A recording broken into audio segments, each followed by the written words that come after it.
From Chicago's CAN TV, a look at the week's events is reported in the newspapers, in the blogs and online, and on radio and TV. This is Chicago Newsroom.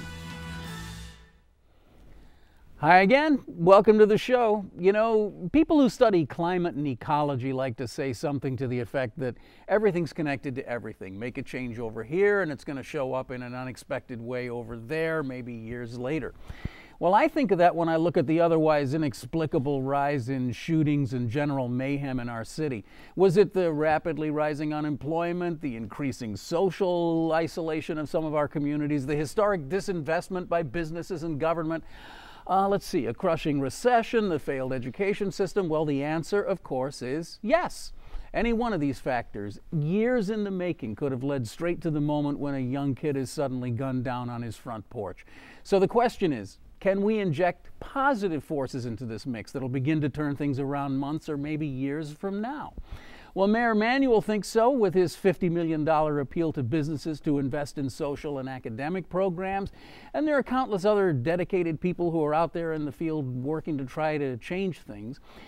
Redirecting the vectors. That's going to be the focus of our show today as we welcome two veterans who've been reporting on the urban condition for years and years and years. And I'm referring to our old friends Alden Loury of the BGA and at one point with the Chicago Reporter. Glad to have you back on the show. And also we're being joined by Michaeli, of course, from We the People Media and Residence Journal. Just, again, another friend of the show. Glad to have you back. But before we start this, we have to talk about the Jacksons because that's what everybody's talking about today, right?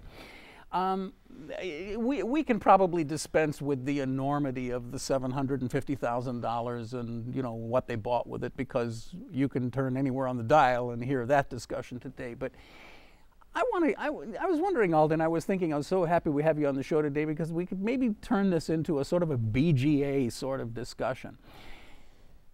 How does someone get the confident belief that they can convert $750,000 of their campaign money into Costco purchases and elk heads and whatever else the rest of it was?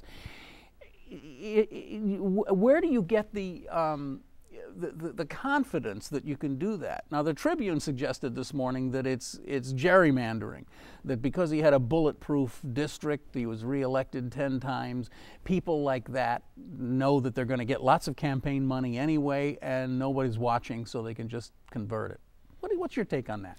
Well, I do think there is certainly something to be said about whether or not somebody's actually watching, and but I think there's also something to be said about the culture that kind of exists with our elected officials, particularly those who are in very prominent positions. I think it's kind of part of the lifestyle, and you know, we just completed an investigation that ran in Chicago Magazine earlier this year where we talked about not quite as the Rolexes or things like that, but nothing's quite at this level. So yeah. But we did see people on the local and state level spending money, and a lot of money, on meals, on cars, on other expenses that are to some degree part of certainly a campaign, but not to the tune of, as with one elected official's, literally over $200,000 just on meals, you know, almost to the point where this person was having a campaign meal of some sort 3 or 4 times a week. So I think there's certainly a culture that exists to some degree, and people kind of get sucked into that. And then the fact that nobody dings them, even a slap on the wrist, let alone a federal prosecution, you don't have that enough times, and people tend to forget that what they're doing is abusive, and it kind of feeds into the culture, and it kind of goes on from there. So I'm not surprised, even at some of the heights of it. I think, and if you dig into campaign finance information deeply enough, you'll find other examples of that. One of the interesting things about Junior's case is that a lot of what he did was masked to some degree because they were credit card purchases. And that's not something in his reporting. He just reported that he spent so much money on a credit card bill.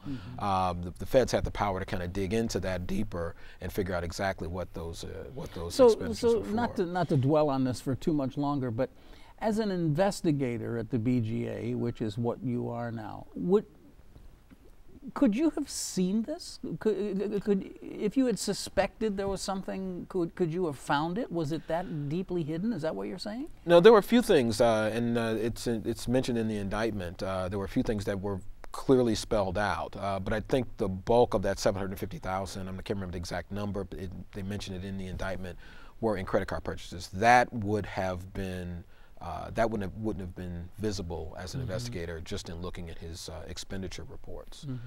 So in that sense, yeah, some of this, and that could be a reason why this hasn't been discovered until now. I think, Ken, you phrased the question very well, and Alden, you answered it very well. We're in a cultural moment, right, in which wealthy people in the top 1%, are living very, very fancy lifestyles compared to what they were 20 or 30 years ago. These were the Jacksons. These were political superstars, and I think they felt entitled to a sense of a celebrity lifestyle. I mean, that's the only way that I can explain this. These are rational people who are taking responsibility for their actions, you know, in a fairly noble way. Jesse, now, after months of delay, let's say, you know, he's finally taking responsibility for this. His wife is taking responsibility for her actions as well, in a fairly straightforward way. But the only way to kind of make sense of the arc here, I think, is to say that they felt like they were entitled to this celebrity lifestyle. And as Alden said, a lot of our elected officials are getting sucked into that mindset. To grossly paraphrase Natasha Korecki in this morning's Sun-Times, she makes a very interesting sort of a mental visual image of the campaign office, the former campaign office, with its elaborate illustrations in the windows and the flag waving and all that. And then you just literally avert your gaze a half a block away and you see just a whole rash of boarded up buildings and just sort of poverty of the most grinding kind, all within a half a block of their campaign office or their offices. And you have to wonder, they didn't spend much time there, I guess. Maybe that's part of it. But you know, wouldn't you have some kind of an impulse as you walking through this to your office to think, maybe there's something I can do? Maybe I could, I don't know, create a youth group or something. I don't know. Well, look, there's no shortage of ways that the Jacksons contributed to the community and brought resources back to the community, which is really what a congressman's job is, right? Yeah. They're not responsible for the vacant housing and the poverty in their area. What they are responsible for is not understanding the irony of what you just said, and not taking responsibility earlier on when they might have avoided the perception of egregiousness in this case. I think that's really unfortunate. I mean, if you think of the Jacksons as a kind of, you know, as the legacy of the civil rights era, I mean, they've damaged that legacy. That's really unfortunate. In one generation. In one generation. And it's funny you should mention the vacant buildings.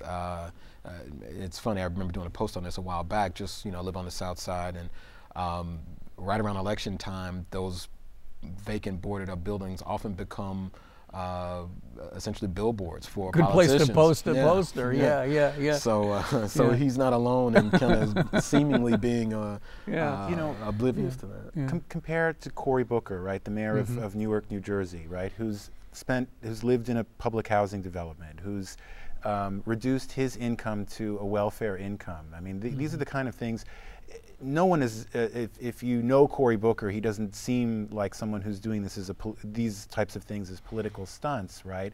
But it's certainly benefiting him politically. He's looking like he may well be the next senator from New Jersey. That's a trajectory that you could have imagined Jesse Jackson Jr. on if he had done what you're suggesting, Ken, and kind of been more, demonstrated more compassion. Except that, unlike Cory Booker, he didn't start on square one. He started on like square 5. He already had half of it going for him. But You know, I was determined this morning not to spend a lot of time talking about this because, as I said, everybody's talking about it. I just kind of wanted to get your perspective on it. Do you guys want to weigh in at all on the election? I mean, it's only a couple days away.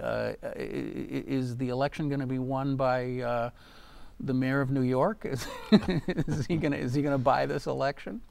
Is Debbie Halverson going to end up coming out on top because she's got this demographic thing going for her? No. I think Debbie Halverson loses. I mean, I've been wrong on on many political predictions, Yeah. but if you look at the demographics of the district, it still leans heavily Democratic. It's a largely African American district, and Debbie Halverson over and over again has demonstrated that she's not a top-ranked candidate, both in her organizational abilities and in her projection of image. You know, regardless of what the truth is, this connection with the NRA is very badly timed. But I mean, again, one would assume that Mayor Bloomberg's message resonates well in the district. I don't know. Is he risking sort of a backlash because he's throwing a lot of money into another city? Is that politically a kind of a dumb thing to do? Well, I mean, I guess he's certainly going to be open to some degree to criticism, especially if. But I think that would come from the people who he's representing. I mean, if for some reason they believe that he's not doing all that he can there, but yet and still he's spending a lot of money to influence an election here. But by all, I won't say by all, but by many accounts, he's been a very influential and positive mayor there in New York. It's been lauded for a lot of the things he's done there. So he may be on a ground where he can take risk to some degree. There may certainly be, as there has been, some criticism here, but I don't know if that's going to affect him to any degree. And speaking of in terms of who might win this thing, I still think to some degree it's up in the air. But Hutchinson dropping out of the race, I thought was huge. So I think the path is somewhat clear for Robin Kelly to win this thing.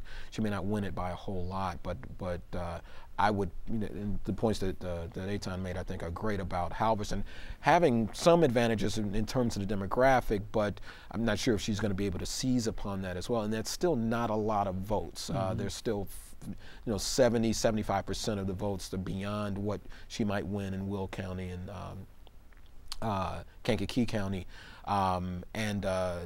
Kelly might be, with Hutchinson out of the race, might be able to seize a fair amount of those votes. Well, pivoting just a little bit here, Mayor Bloomberg, of course, is just hell-bent on this idea that the NRA can be fought back and the NRA can be defeated, and you have to do it, I suppose, one congressperson at a time. That's kind of his attitude about it. But we have the NRA having their say in Illinois right now because the leaders of mass transit, Metra, PACE, CTA, all appealed to the Illinois legislature to exempt mass transit from the concealed carry bill. And it looks like the statement yesterday by the NRA that this absolutely will not happen, that people who are on the red line down in the subway have to have the ability to shoot somebody if they feel threatened or something. So what do you make of this? I mean, are we going to end up with the law allowing people to legally carry firearms onto the blue line, onto the Jeffrey bus? We are not. And we are not? No, we are not. I thought a lot about this after you sent the preparatory materials to us, and I want to just personally speak for just a moment and say that I grew up with firearms. I was trained to shoot by an NRA course, by an NRA instructor. And I remember distinctly at those times that the NRA instructor and the NRA handbook both said that there are certain circumstances in which firearms, which are an offensive weapon, are not appropriate. Settings with large groups of people, such as public settings such as theaters, public transit, airports, airplanes, all these are schools, churches, these are all places that the NRA used to instruct people are not good places to have firearms. If you understand how firearms work, you know that what you need is a clean line of sight. There's no such thing as a clean line of sight on a bus crowded, or a train. right, right. So what are we doing here? What is the NRA doing here when they're shifting these positions? Well, back when I was trained through the NRA was a membership organization, and its dues came from members, and its policies came from members, I would argue. Today, the balance in terms of dollars has shifted very decisively into the 80–90% range from firearms manufacturers. What they are doing is selling firearms. They are selling firearms to a shrinking pool of people that are buying more firearms, and they're doing that by piquing their paranoia and piquing their, and I'm sorry I'm getting a little emotional, I'm just very distraught over this issue, because a firearm, if you understand how it works, is not a defensive weapon. And this whole concept that you can use a firearm to defend yourself in your home, on a bus, or anywhere else is a marketing technique. It is not a reality. It is not how firearms actually function. I think you raise a very interesting point, because it's something that I've kind of observed myself, is that the NRA has evolved into essentially a trade organization. I mean, it's really not much different from, I don't know, the National Association of Roofers or something, whose job is to promote roofing companies and roofing products. That's what they do. They promote the sale of firearms. That seems to me to be their main function.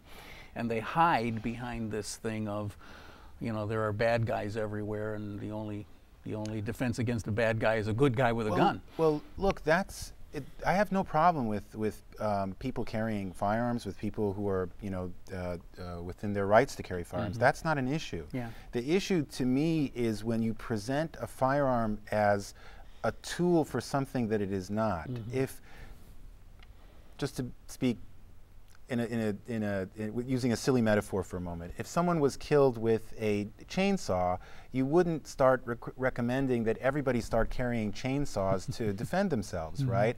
And if you take that example, you say, like, well, that's ridiculous. Not everybody should carry a chainsaw. But that's what we're talking about with firearms. Nothing about carrying a firearm protects you from actually being the victim of a firearm. So it doesn't work the way that they are telling people that it works, and that's disturbing to me, because it's really just an advertising ploy. Again, another one of these things where I'm hoping we're going to have a broader discussion about things that, and we get hung up on these side discussions. But it is interesting to me that, as someone who is not raised in a firearm environment and has no understanding of it, I've never understood how you can consider a gun to be a defensive weapon. Because if somebody walks up to you and you're sitting in the car, somebody walks up and pulls a gun and puts a hole in your head, there's not time to use the gun. But people feel empowered with a weapon. And I think they may disagree with the way the NRA is kind of positioning this, but I think if you ask a lot of people, if you're scared, what may make you feel more comfortable? Well, a cop standing on the corner is going to make me feel more comfortable. And if I've got a gun on me, that's going to make me feel more comfortable too. That's not to say that everybody does, because I wouldn't necessarily feel more comfortable, because if I pull it out, then it's like, okay, well, I got to do something with it now. I got to do something. And I got to do something with it before someone else does something with the weapon that they might have. And it's an interesting subtlety, because even I, who, you know, I think I'm pretty clearly on one side of the spectrum on this, I understand that, and I have no problem with people who want to carry a gun on them as their, you know, I would say security blanket, but if that's what you want, as long as you've gone through training, as long as the gun is registered and it's legal and you have the legal right to carry it, I guess I'm fine with that. But the problem that the extension of that comes into something like, and there are, as you say, there are 100 examples, but the one that strikes me as someone who often rides in the subway on crowded L cars is some nut pulls out a gun and starts shooting, and I mean, it's almost like a comedic scene in a sick sort of way that 20 people pull out guns and start shooting? I mean, where? It's not going to happen. So you have to ask yourself, why is the NRA taking this kind of strident position? You believe that the Illinois legislature will not allow it to happen? It will not, because if it did happen, the scenario that you just laid out would go on 6 months, a year from now, and every legislator that voted for it would then be on notice. Okay. So that's not going to happen. And I mean, we're talking about Republicans in the suburbs are not going to like it, right? So there's just no way that it's going to happen. You have to ask yourself, why is the NRA doing it? And I'll argue that it's the same thing as when Coca-Cola had the polar bear commercials. I got this from our colleague David Shaper. Right? Yes. You know what those commercials were about, right? Coca-Cola figured out that you cannot convert a non-Coke drinker into a Coke drinker. Yeah. But if you're already a Coke drinker, maybe you'll drink more in the wintertime. Right. So they suggested with the polar bear ads, oh, Coke is a good drink for the winter as well. It's not just for breakfast anymore. That's right. No, it's all right. That's right. So that's the firearms thing too. Yeah. With this shrinking pool of people that are buying more and more weapons, you pique their paranoia, you pique their sense that the guns are going to be taken away. Yeah. You take increasingly more strident positions to just gin up sales. All right, okay. Sorry. Mayor Emanuel yesterday, or I guess leaked to the Sun-Times or whatever method they used to get this out, that he is going to try to to persuade a bunch of businesses to pony up about $50 million for a new program that he will put into unspecified programs for after school, athletics, things to basically help kids have some activities, which seems like a very laudable goal. I don't think anybody would complain about it. He kind of had a little bit of a negative message, though, saying something along the lines that, you know, businesses have been fine with putting money into Millennium Park, or I think he may have even, or someone specifically said something like, you know, Steppenwolf Theater or something like that. But it's time to start investing money into inner city kids. Good idea? On its face, yes, it's a good idea. Anytime there are more resources devoted to addressing, you know, the issues that we've seen, that's a good idea. You know, where that money is spent exactly and with whom, or, you know, I think the bigger questions coming out of this. I mean, you can make an argument that after-school programs are good on the argument that kids need things to do after school. But if you really look at who are the kids that are doing the shooting, I think you may say, well, perhaps an after-school program isn't the best option. They weren't in that theater program at the local high school. These kids may need other methods, because not only are young people dying, but young people are actually doing most of the shooting and most of the killing. Well, you know, when I saw that article yesterday and I knew I had the two of you on, I thought, what I'm going to do is I'm going to ask them, okay, the Ken Davis Foundation, I'm writing a check for $50,000 or whatever, $50 million he wants. I'm going to write a check for $50 million right now, and I'm going to hand it to you two guys and say, I want you two guys to spend this money, run something for me. What would you do? $50 million just seems like it's not even worth, it's not even going to get you out of the starting blocks. Well, speaking as someone who runs a nonprofit, we'll talk after this meeting about that. Okay, but you could think of something to do with $50 million. $50 million is not a small amount of money. These programs are not that expensive. I don't know what the time frame they're talking about is with the $50 million, but that could go a long way if they're talking about $50 million each year. That's a lot of money. $50 million over 10 years. Right. It will make a difference. It won't be as much. I agree with what Alden said a moment ago, though, that it depends where the money is getting spent. If they're distinct programs that are just kind of targeted to low-income neighborhoods, I don't think that's going to be as effective as if you just build up the infrastructure of the park districts, the schools, the neighborhood community organizations. There's been a sucking of resources out of the south and west sides over the last. You hear, yeah. You know, Alden lives on the south side. I've worked on the south side for more than 20 years at this point. I have watched it happen. I have watched even things like public housing, which certainly were not, you know, great representations of taxpayer investment in these communities, but it was something. And even those things have been taken away. If you go down South State Street now, where the Robert Taylor used to be, you see mostly vacant, empty space. The people are gone.